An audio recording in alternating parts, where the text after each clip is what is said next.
Hello, everybody. This is Olga with People of Substance by Lemon Skies, and I'm so excited to introduce my guest today, my friend Mark Cameron. I have known you for probably 15, 20 years. Yeah, I'd say that's probably right. Yeah. Yeah. We met over in DC, yeah? Yes, we did. So Mark he will talk about this in a few minutes.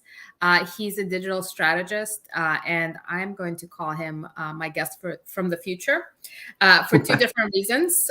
One is that a lot of our conversation will center around forward-thinking digital trends and larger societal trends. So a lot of his time is spent thinking about where we're all going. So he's very much forward-thinking in what he does, but also he's quite literally in the future because Mark is based in Australia. So it's his tomorrow. For me, it's Thursday. For Mark, it's already Friday. So he's quite literally, from where I stand, he's a day ahead. So please introduce yourself, Mark. Hey, thanks, Olga. My name is Mark Cameron. Run a company called W3 in Australia, so Melbourne, Australia. We do a lot of work in the digital transformation space, but as you said, looking at the future, looking at big technology trends, and then how does that translate down to corporate strategy? How does it impact and really start to impact everybody, real people's lives? And then what does it mean for different types of businesses, particularly the ones that have, directly touch on a lot of people's lives, like not-for-profit, like medicine, education, and government. So, Mark, I didn't realize that your company has been around for nearly 20 years. And I've never asked you this question, but how did W3 name come about? That's a good question. Actually, so I didn't found the business. I joined kind of almost at its formation. It was originally founded by three kind of more advertising marketing people, hence the W3 name. That's really where it started. I joined, just as it was starting, became a partner, eventually took the business over and restructured it, reformatted. So originally it was called Working Three. So that was the three people. Shortened that name down to W3 because we're starting to work more into the digital space. So that made sense. It felt more, sort of dub at the time. And then over the years, as we've sort of progressed the business model and changed it from becoming, I suppose, very marketing orientated to becoming more now corporate strategy and large scale technology strategy and technology change. That name started to shift meaning. So interestingly, we're kind of right in the middle of a branding exercise. So we'll see. We don't know where that's going to land at the moment, but we'll see. Oh, that's exciting. So you talk a lot about digital transformation. You write articles. I think it's Forbes that you contribute to around digital transformation. Yeah. Well, I've been running for a while. So when I joined when I sort of took over the company, I've been writing for a while, ended up writing for writing a blog initially. And that was particularly as sort of social media was starting to expand and grow really, really quickly, and people were interested in understanding what that meant. And then I got picked up by a couple of the largest magazines and business magazines in Australia. Ended up writing a couple of feature articles there, and then that then became, could you write once a month, then once a fortnight, then once a week? So then I was 600 articles in, I think, after a few years, and then got picked up by a few other places. So now I write for Forbes and a bunch of other things. Yeah. Fortnight is every 2 weeks for us Americans. But what I wanted to ask you is digital transformation. I feel like the term is used a lot, but I also think it's misused quite a bit. What does digital transformation mean? To me, and the way I talk about it with our customers, our clients, is the kind of separation between digitization and digital transformation. So digitization, I think, it's been the phase that a lot of businesses have been through over the last sort of, more or less since the GFC hit till now, I say, which is really we're not going to change our business model, but we want to use technology to do things faster and cheaper and quicker. So digitalization essentially is exactly the same processes, but you might speed them up or make them more accurate by overlaying technology. Digital transformation is the business actually changes. So there's actually real transformation. So you have revenue shifts. You might be looking at finding new ways of engaging with your customers. You might move into completely new markets. And culture of your organization and the structure of your organization has to shift around those changes. It's driven by technology or enabled by technology, but actually it's far more a human thing and a cultural thing than just the technology piece. So the example that came to mind, and tell me if that fits your definition, like animal shelters and rescue organization during the pandemic time, when there was a huge spike in demand for puppies and cats during the pandemic. And, at the same time, you couldn't have people in person. So suddenly all these fostered animals are in people's homes, and just the scheduling and how families are connected to animals became very different. Is that a good example? Yeah, absolutely. I think it's a great example. I think that's, I mean, I think, that COVID, I think there's been a lot of real digital transformation because there was no choice. Right. I think that, it wasn't sort of, oh, we need to speed up this process or make it a bit cheaper. It's like we literally cannot see people anymore. So we need to find new ways of doing things. And I think that drove real digital transformation, I think. A lot of it was reactionary initially, but I think what's been interesting about that phase, particularly at a cultural level and organizational level from a leadership perspective, is that I think people have realized that speed and moving things to technology to change the way they do things can happen, and it can happen fast. So it's like where things may have taken a long time before because everybody was nervous and cautious, they've realized that speed is actually a choice. We can do this and we can do this fast, and there's great benefits out the back of it if we can think about it correctly. And I think that's an interesting challenge an interesting opportunity for a lot of businesses right now. And you and I were just chatting about people returning to offices or not returning to offices, and that seems like a really good example of that. Yeah, totally, absolutely. I think that, obviously there's, I think a lot of businesses say, 10 years of digital transformation, in the space of a year when it comes to remote working and so on. But what does that mean long term? What does it mean culturally long term? What does it mean for the shape of cities long term? Fundamentally, most cities are the result of incremental growth based around a port. So it's like hub and spoke model, which, doesn't make sense when we're dealing in the digital world. So, when now that's starting to break apart, what does that mean for infrastructure? What does that mean for the way that cities start to grow, the way that we work? All of these things are like really big societal shifts that can start to happen as we start to leverage technology, and people can break out of their sort of, their habits that they've had for a very, very long time. So something I've been wondering about, how do you distinguish between something that's really more of a blip and something that's really truly a trend? And I was thinking specifically, the house party, the audio streaming was sort of very present for a hot second. And I'm sure it's still around, but I've not checked into it in quite some time. And you just sort of see these things like those, streaming concerts. So how do you distinguish what you see as a true trend and transformation versus just something that's a quick one-off fad? I think it's more at a category level. So every new category, when you're looking at those kinds of things, like digital channels and social media channels and so on, there's new categories being born all the time.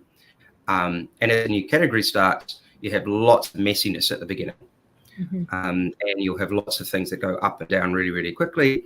But it's sort of like trying to look through all of that and go, what is the category? Is it, is it streaming? Is it short content? Is it, and then who are the players and how are they making decisions? I think that kind of, because normally the category survives, but the individual channels may not, or experiments may not, which obviously a lot of those sort of digital startups are essentially experiments. Interesting. Yeah, so I think that's kind of, that's the same for any kind of technology. It's been the same economic cycles for hundreds of years. When you've had rail, when you had power, really big and messy, and lots of people making lots of money really quickly, and then things dying, and eventually you get ubiquity, and you get a standard, you get a category that stays within the market for a very, very long time. So if you had to name 3 or 5 or trends that you're seeing now that you think are important and people should take note of, what are they? And don't tell me it's streaming house party. Yeah, the big one, I've been thinking about this a lot, and it's almost philosophical, I suppose, rather than individual technology. I've been thinking about this a lot, and I've been talking about it a lot with a lot of people, like heads of innovation at very, very large, sort of global companies, and people who sit on boards who are trying to understand, what's happening and how it's going to impact their long-term viability. And the way I see it is, I kind of feel like there's 2 philosophies or 2 kind of categories of technology being developed that impact consumers on a day-to-day basis. And we're kind of almost intertwined for a long time, but they're separating out and starting to almost become at odds with each other. Mm-hmm. So on one side, you've kind of got the marketing, advertising option model, which, pretty much, you've got Facebook and Google and so on. That sit within inside of that, and other social channels. And their model is obviously to try and understand you as well as possible, get you spending as much time in their ecosystems as you possibly can, and then interrupt that with messages. So that's obviously their business model. And we've got all this hype around the metaverse, which is starting to move into that. To me, I think the way the metaverse is being talked about, particularly if it's being moved into that advertising-driven model, is probably one of the most dystopian things I've ever heard and thought about. I know there's lots of, people get sort of excited about it, but I think that all the great that Facebook has done has been completely counterbalanced by all the bad that it's done. And I feel like where the metaverse could head with that same kind of business model would be far, far worse. So then on the other hand, I feel like there is a group of businesses that are looking at how do they use all that information in a completely different way, less to do with trying to drive short-term transactions and marketing and advertising, and much more about how do we enable humanity to flourish. They may not be talking about that in their strategy, but it kind of feels like that's where they're heading. So Apple, I kind of put in that category.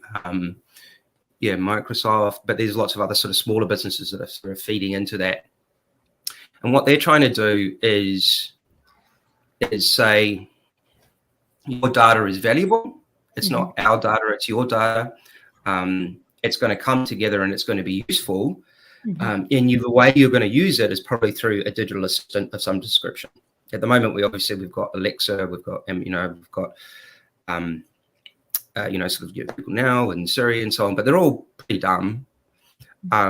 Way they get smarter is when all the data that you've ever created, so transactional, loyalty cards and everything, comes together, and it's useful in terms of helping you do things with your life. So today I want to get fitter, or I need to go out and I want to save some money, or I want what are my long-term goals? And it looks at everything that you're doing and tries to help you make better decisions on a day-to-day basis.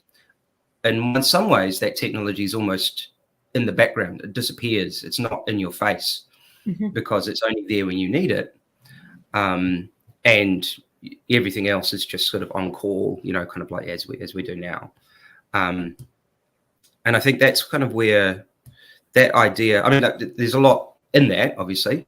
The whole category of who's the bank of your data doesn't exist. That's a whole new market category, which is many, many times larger than social media, should it get up and running. And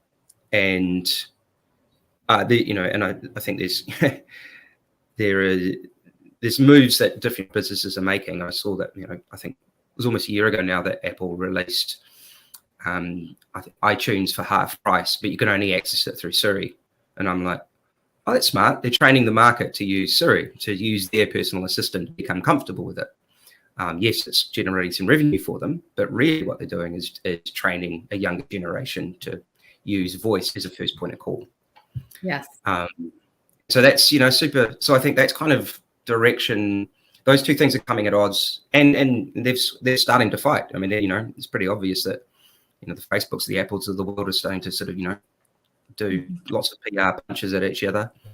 And I think those kind of business models are coming at odds. So yeah, it'd be interesting to see where it goes. But when I'm speaking to customers, I go, look, that's how I'm drawing the dots. That's where I'm seeing things are going. And there's lots of other bits of evidence so you can sort of see where that goes. And go, if that's the direction that these types of businesses are going, and the business model they're going, their incentives are to do X, Y, and Z. The other side of it is, their incentives are much more advertising, their incentives are X, Y, and Z. Where would you put your bet if you wanted to look after your kids, if you wanted to look after your customers? That's kind of the way I position it. Yeah, no, it's true. The meta, that just blows in my mind. And I'm sure in a few years' time, it will be sort of easily understood. But just the idea of, people purchasing real estate, and that's not really, it's not real. So, your waterfront property, it's a set of pixels, doesn't make a lot of sense to me. But the voice activation, I don't know if I've told you this, a few years back when one of my kids was maybe 6, so not literate at that point, but he managed to order an egg cooker on Amazon. And the way he did it was through voice activation, because he couldn't quite write at the time. So yeah, it's like a 10 egg capacity pink egg cooker. Well, if I was to sort of take that concept and boil it down to its most simple terms, the meta model is to try and embed you in technology for as much of your life as possible. It's almost like the world's really scary. We've created you a place where you can go and escape, and we're going to market at you relentlessly while you're there.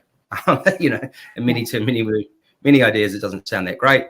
The other one is all that your relationship with technology is not about being embedded inside of it constantly. It's about enveloping you and being there to assist you whenever you need it. I think they're very, very different business models, and they're heading in very different directions. We'll see where that sort of ends up.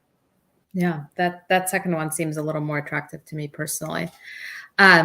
Mark, I want to ask you, you and I have had many conversations about social issues, politics, etc. And for somebody who lives literally a world away, you are very attuned to American politics and American kind of what's happening here, far more than I will ever know about the Australian politics. So, I wanted to ask you, first of all, how do you stay on top of these things? And what I've really appreciated is your external point of view on something that when you're inside of it, you don't see. Something that I remember you saying to me is what you Americans consider to be progressive really is pretty middle of the road. And that just blew my mind, because, when you're inside of it, you sort of have that gauge, what's progressive, what's conservative, what's sort of moderate. And somebody saying to you, well, your idea, your scale of what progressive means is actually smack in the middle elsewhere. So can you talk about that a little bit? Yeah, I think I like to keep up with American politics and because obviously it impacts the whole world. A lot of the big technology companies are centered there. So, policy and how it's being developed has impacts, globally, and has large impacts in the way to sort of, provide advice to customers. But yeah, it's interesting. It just feels like there are, obviously that America is dealing with this sort of consistent politics that's been driven by social media, which is, sort of that ultra personalized sort of echo chambers where everybody's sort of just, constantly getting, it's that cognitive bias thing going on the whole time. And as a result, the extremes are separating out. It just feels like everything's so deeply divided that, there's elements that are starting to feel really broken. To be able to be talking about, to be able to having yes, I understand there's elements around that are, part of the Constitution, but to be able to be talking about guns, for example, as, in the ways that are being talked about, that we can't just do something about this and make sure that children aren't being killed, is just absolutely crazy. Nowhere else in the world has that kind of conversation. Nowhere else in the world, to the same degree, has the kind of conversation around healthcare. It's just, those things are just considered to be just fundamental basics for most countries. Just look after your people, make sure that they have every opportunity to be educated, to be healthy, and to stay alive, and that supports your economy. It just, all the evidence is that, and every other sort of government in the world seems to be able to do that. But the division in American politics and the debate around those things just seems crazy from an outsider's perspective. And as we said, those things that are considered to be progressive and they've fought about, and people are calling them in America, they're saying, that's communist, that's Marxist. It's like, no, that's not at all. That's just basically the way that you look after people. No other democracy in the world would have that kind of debate. Do you think kind of that external perspective just doesn't get through to most people here? Because I certainly, I would consider myself fairly aware, but the echo chamber certainly exists, right? In different pockets. But, if you don't have the benefit of somebody pointing out to you, actually, this thing you think is exciting and new is kind of the norm where we live, that's a very useful perspective. Yeah, well, obviously it doesn't get through. And I think also, Australia's really different. When there's an election, they call it like a month before, and there's a month of campaigning, and then you vote. It's not like there's 4 years of campaigning going on before an election. It's not like a constant thing. Yeah, there's debate going on all the time, but it's not like a constant campaign where everything's being sort of tooth and nail. It's the ruling. When a party's voted in, they get the chance to actually lead and make change. Yeah. I think that's and that's kind of what the people want. It's sort of, I think like from an outsider's perspective, it feels like even some of the most genuine good concepts can get twisted into becoming something that is really unhelpful for the average person or society as a whole in the US at the moment. And it's really unfortunate because, I love the US. I grew up, I started school there. I grew up there for part of my life. But it's not just, obviously it's not just the US. The whole world is sort of dealing with, again, sort of that kind of like larger scope, philosophical level. We're dealing with, I think humanity as a whole is having to come to grips with how do we live sort of side by side with large algorithms, with large computer systems that can essentially manipulate us. They can give us more and more and more of what we want and help us believe that is the only thing that matters. And by doing so, make our viewpoints more extreme. And because I think in today's world, to be able to get a really rounded view of what's going on takes a lot of effort. You really have to go out of your way to try and see the other side of the argument and get a really, really balanced perspective. And that's quite difficult for most people, I'd imagine. It's progressively more polarized. Yeah. Mark, we went really deep. This was probably the most philosophical conversation. Yeah, I tend to do that. Sorry about that. So, that's what the future is like. I really do appreciate, and I just really genuinely appreciate our conversations over the years about what's happening, because to your point, it's not just people with different opinions. It's people who are looking at it from a different vantage point, and you're kind of my go-to source. So I've always really appreciated that about you. So thank you. No, no worries at all. I mean, yeah, as I say, I tend to do that. I can tend to go a bit go deep really quickly, but that's kind of what we get paid for sometimes. Yeah. Thank you for coming and joining me today, Mark. No worries. Thank you.